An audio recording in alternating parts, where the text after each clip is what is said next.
Hi hello ಎಲ್ಲರಿಗೂ ನಮಸ್ಕಾರ. ಇವತ್ತು ರೆಸ್ಟೋರೆಂಟ್ ಸ್ಟೈಲಲ್ಲಿ ಪನ್ನೀರ್ ತವಾ ಫ್ರೈ ಮಾಡೋದು ಹೇಳ್ಕೊಡ್ತಾ ಇದ್ದೀನಿ. ನೀವು ಒಮ್ಮೆ ಮಿಸ್ ಮಾಡದೆ ಈ ರೆಸಿಪಿ ಟ್ರೈ ಮಾಡಿ. ಮಾಡೋದು ಹೇಗೆ ಅಂತ ನೋಡ್ಕೊಳ್ಳೋಣ ಬನ್ನಿ. ಪನ್ನೀರ್ ತವಾ ಫ್ರೈ ಮಾಡೋಕ್ಕೆ 200 ಗ್ರಾಮ್ ಪನ್ನೀರ್ ತಗೊಂಡು ವಾಶ್ ಮಾಡಿ ಈ ಶೇಪಲ್ಲಿ ಕಟ್ ಮಾಡಿ ಇಟ್ಟಿರೋದು. ಪನ್ನೀರ್ ತವಾ ಫ್ರೈ ಮಾಡೋಕ್ಕೆ ಒಂದು ಬೌಲ್ ಇಟ್ಕೊಳ್ಳೋಣ. ಮಸಾಲೆ ಮಿಕ್ಸ್ ಮಾಡ್ಕೋಬೇಕಾಗುತ್ತೆ. 3 ಸ್ಪೂನು ಕಡಲೆ ಹಿಟ್ಟು ಸೇರಿಸ್ಕೊಳ್ಳೋಣ. 2 ಸ್ಪೂನು ಅಕ್ಕಿ ಹಿಟ್ಟು ಸೇರಿಸ್ಕೊಳ್ಳೋಣ. 1/2 ಸ್ಪೂನು ಅರಿಶಿನ, 1 spoon chilli powder, 1/2 spoon garam masala, 1/2 spoon pepper powder, ಕಸ್ತೂರಿ ಮೆಥಿ ಸ್ವಲ್ಪ ಪ್ರೆಸ್ ಮಾಡಿಬಿಟ್ಟು ಸೇರಿಸ್ಕೊಳ್ಳೋಣ. ಸ್ವಲ್ಪ ಓಂ ಕಾಳು ಹಾಕೋದ್ರಿಂದ ಫ್ಲೇವರ್ ಟೇಸ್ಟ್ ತುಂಬ ಚೆನ್ನಾಗಿರುತ್ತೆ. 1/4 ಸ್ಪೂನು ಸಕ್ಕರೆ ಹಾಕೋದ್ರಿಂದ ಟೇಸ್ಟ್ ಚೆನ್ನಾಗಿ ಬರುತ್ತೆ. ರುಚಿಗೆ ತಕ್ಕಷ್ಟು ಉಪ್ಪು ಸೇರಿಸ್ಕೊಳ್ಳೋಣ. ಕೈಯಲ್ಲಿ ಮಿಕ್ಸ್ ಮಾಡ್ಕೊಳ್ಳೋಣ. ಮಿಕ್ಸ್ ಆಗಿದೆ.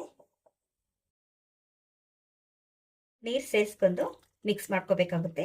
ನೋಡ್ಕೊಂಡು ನೀರು ಹಾಕ್ಕೊಳ್ಳಿ. ತುಂಬ ತೆಳುವಾಗಿರಬಾರ್ದು, ತುಂಬ ಗಟ್ಟಿನೂ ಇರಬಾರ್ದು. ಪನ್ನೀರ್ಗೆ ಕೋಟಿಂಗ್ ನೀಟಾಗಿ ಮೆತ್ಕೋಬೇಕು. ಗಟ್ಟಿಯಾಗಿದೆ. ಇನ್ನು ಸ್ವಲ್ಪ ನೀರು ಹಾಕ್ಕೊಳ್ತಾ ಇದ್ದೀನಿ. ತುಂಬ ಗಟ್ಟಿಯಾಗಿರಬಾರ್ದು, ತುಂಬ ತೆಳುವಾಗೂ ಇರಬಾರ್ದು. ಹಾಗಾಗಿ ನೋಡ್ಕೊಂಡು ನೀಟಾಗಿ ಮಿಕ್ಸ್ ಮಾಡ್ಕೊಳ್ಳಿ. ಕೈಯಿಂದನೇ ಮಿಕ್ಸ್ ಮಾಡ್ಕೊಳ್ಳಿ. ಪನ್ನೀರ್ಗೆ ಕೋಟಿಂಗು ಸ್ವಲ್ಪ ನೀಟಾಗಿ ಮೆತ್ಕೋಬೇಕು. ಹಾಗಾಗಿ ಸ್ವಲ್ಪ ಗಟ್ಟಿ ಇರಲಿ ಅಂತ ಗಟ್ಟಿನೇ ಮಾಡ್ತಾ ಇದ್ದೀನಿ. ಪನ್ನೀರ್ ಮಸಾಲ ನೀಟಾಗಿ ಮಿಕ್ಸ್ ಆಗಿದೆ. ನೋಡಿ, ಈ ಥರ ಕಟ್ ಮಾಡಿರೋ ಪನ್ನೀರು ಸೇರಿಸ್ಕೊಳ್ಳೋಣ. ಒಂದೊಂದಾಗಿ ಈ ಥರ ನೋಡ್ತಾ ಇರ್ಬೋದು. ಡೀಪ್ ಫ್ರೈ ಮಾಡ್ಕೊಳ್ಳೋದಕ್ಕಿಂತ ಈ ಥರ ತವಾ ಫ್ರೈ ಮಾಡ್ಕೊಳ್ಳಿ. ತುಂಬ ಚೆನ್ನಾಗಿರುತ್ತೆ. ಟೇಸ್ಟ್ ಕೂಡ ಚೆನ್ನಾಗಿರುತ್ತೆ, ಹೆಲ್ದಿ ಕೂಡ ಇರುತ್ತೆ. ನಮ್ಮ ಮನೆಯಲ್ಲಿ ಯಾವಾಗಲೂ ಇದೇ ಥರ ಮಾಡೋದು. ಹಾಗಾಗಿ ನಿಮ್ಮ ಜೊತೆ ಶೇರ್ ಮಾಡ್ತಾ ಇದ್ದೀನಿ. ನೀವು ಕೂಡ ಇದೇ ಥರ ಮಾಡ್ಕೊಳ್ಳಿ. ಮಸಾಲ ನೀಟಾಗಿ ಮೆತ್ಕೊಂಡಿದೆ. ಪನ್ನೀರ್ಗೆ ನೋಡ್ಬೋದು ಈ ಥರ ತೆಳುವಾಗಿರ್ಬೇಕು, ತುಂಬ ಗಟ್ಟಿಯಾಗಿ ಮೆತ್ಕೋಬಾರ್ದು. ಟೇಸ್ಟ್ ಚೆನ್ನಾಗಿರುತ್ತೆ. ಈಗ ಒಂದು ಕ್ಯಾಪ್ಸಿಕಮು, ಒಂದು ಈರುಳ್ಳಿ ಕಟ್ ಮಾಡಿರೋದು. ನಾನು ಈ ಶೇಪಲ್ಲಿ ಕಟ್ ಮಾಡಿದ್ದೀನಿ. ನಿಮ್ಗೆ ಯಾವ ಥರ ಶೇಪ್ ಬೇಕೋ ಆ ಶೇಪಲ್ಲಿ ಕಟ್ ಮಾಡ್ಕೋಬೋದು. ಈರುಳ್ಳಿ ಕೂಡ ನಾನು ಇದೇ ಶೇಪಲ್ಲಿ ಕಟ್ ಮಾಡಿದ್ದೀನಿ, ನೋಡ್ತಾ ಇರ್ಬೋದು. ಕ್ಯಾಪ್ಸಿಕಮು, ಈರುಳ್ಳಿ ಪೀಸು ಪನ್ನೀರ್ ಮಸಾಲದಲ್ಲಿ ಮಿಕ್ಸ್ ಮಾಡ್ಕೊಳ್ಳೋಣ. ಈಗ ಮಸಾಲೆನಲ್ಲಿ ಹೀಗೆ ನೀಟಾಗಿ ಮಿಕ್ಸ್ ಮಾಡ್ಕೊಳ್ಳೋಣ. ಸ್ವಲ್ಪ ನೋಡ್ಕೊಂಡು ಮಿಕ್ಸ್ ಮಾಡ್ಕೋಬೇಕಾಗುತ್ತೆ ಒಂದೊಂದೇ. ನೋಡಿ, ಪನ್ನೀರ್, ಕ್ಯಾಪ್ಸಿಕಮ್, ಈರುಳ್ಳಿ ಮಸಾಲದಲ್ಲಿ ಮಿಕ್ಸ್ ಆಗಿದೆ. ತುಂಬ ದಪ್ಪ ಇರಬಾರ್ದು, ಕೋಟಿಂಗ್ ಇಷ್ಟೇ ಲೈಟ್ ಆಗಿರಬೇಕು. ಟೇಸ್ಟ್ ಚೆನ್ನಾಗಿರುತ್ತೆ. ಇದು ಮಿಕ್ಸ್ ಮಾಡಿ ಅರ್ಧ ಗಂಟೆ ಮ್ಯಾರಿನೇಟ್ ಮಾಡೋದಕ್ಕೆ ಇಡಬೇಕಾಗುತ್ತೆ. ಮ್ಯಾರಿನೇಟ್ ಮಾಡೋದ್ರಿಂದ ಟೇಸ್ಟ್ ತುಂಬ ಚೆನ್ನಾಗಿರುತ್ತೆ. ಮತ್ತು ಉಪ್ಪು ಖಾರ ನೀಟಾಗಿ ಮಸಾಲೆ ಹೀರ್ಕೊಳ್ಳುತ್ತೆ. ಅರ್ಧ ಗಂಟೆ ಪ್ಲೇಟ್ ಮುಚ್ಚಿ ಹಾಗೆ ಇಟ್ಬಿಡೋಣ. ಪನ್ನೀರ್ ರವಾ ಫ್ರೈ ಮಾಡೋದಕ್ಕೆ ಒಂದು ಫ್ಯಾನ್ ಇಟ್ಕೊಳ್ಳೋಣ. ಫ್ಯಾನ್ ಬಿಸಿಯಾಗಿದೆ. 2 ಸ್ಪೂನು ಎಣ್ಣೆ ಹಾಕ್ಕೊಳ್ಳೋಣ. 2 ಸ್ಪೂನ್ ಆಯಿಲ್ ಹಾಕಿದ್ದೀನಿ. ಎಲ್ಲ ಕಡೆ ಸ್ಪ್ರೆಡ್ ಮಾಡ್ಕೊಳ್ಳೋಣ. ನೀಟಾಗಿ ಮಸಾಲೆ ಜೊತೆ ನೀಟಾಗಿ ಮಿಕ್ಸ್ ಮಾಡ್ಕೊಳ್ಳೋಣ. ರವಾ ಫ್ರೈ ಮಾಡೋಕ್ಕೆ ಚಿರೋಟಿ ರವೆ ತಗೊಳ್ಳಿ, ತುಂಬ ಟೇಸ್ಟಿಯಾಗಿರುತ್ತೆ. ಹೀಗೆ ಒಂದೊಂದೇ ಡಿಪ್ ಮಾಡಿ ಸೈಡಿಗೆಲ್ಲ ಒಂದೊಂದೇ ಸೇರಿಸ್ಕೊಳ್ಳೋಣ ತವಾಗೆ. ಆನಿಯನ್, ಕ್ಯಾಪ್ಸಿಕಮ್ ಹಾಗೆ ಇಟ್ಕೊಳ್ತಿದ್ದೀನಿ. ಇದಕ್ಕೆ ರವಾ ಬೇಡ, ಹಾಗೆ ಇಟ್ಕೊಳ್ಳೋಣ ಫ್ರೈ ಮಾಡೋದಕ್ಕೆ ಎಣ್ಣೆಯಲ್ಲಿ.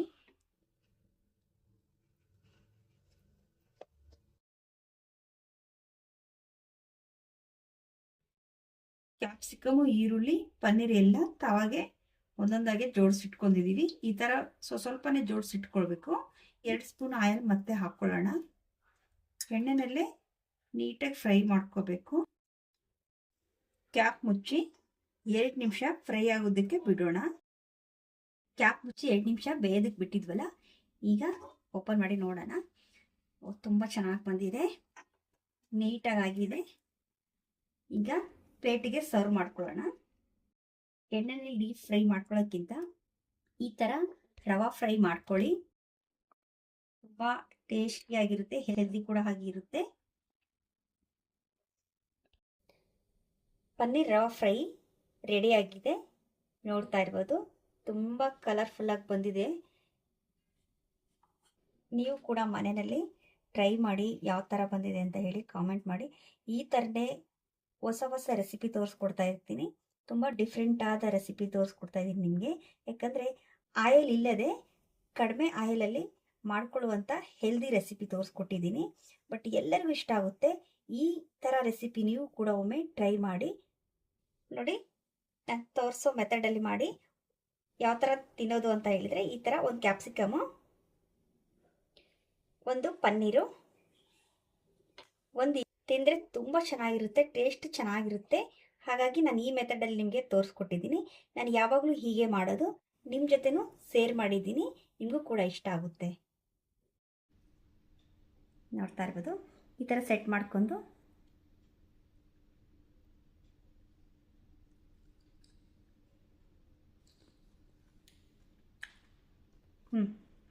ಟೇಸ್ಟ್ ಅಂತೂ ತುಂಬ ಚೆನ್ನಾಗಿದೆ. ಈ ವಿಡಿಯೋ ಇಷ್ಟ ಆದರೆ ಲೈಕ್ ಮಾಡಿ, ಶೇರ್ ಮಾಡಿ. ಚಾನಲ್ ಹೊಸದಾಗಿ ನೋಡ್ತಾ ಇದ್ದರೆ ಚಾನಲ್ ಸಬ್ಸ್ಕ್ರೈಬ್ ಮಾಡ್ಕೊಳ್ಳಿ. ಮತ್ತೆ ಒಂದು ಹೊಸ ರೆಸಿಪಿ ಜೊತೆ ಭೇಟಿಯಾಗೋಣ. ಎಲ್ಲರಿಗೂ ಥ್ಯಾಂಕ್ ಯು.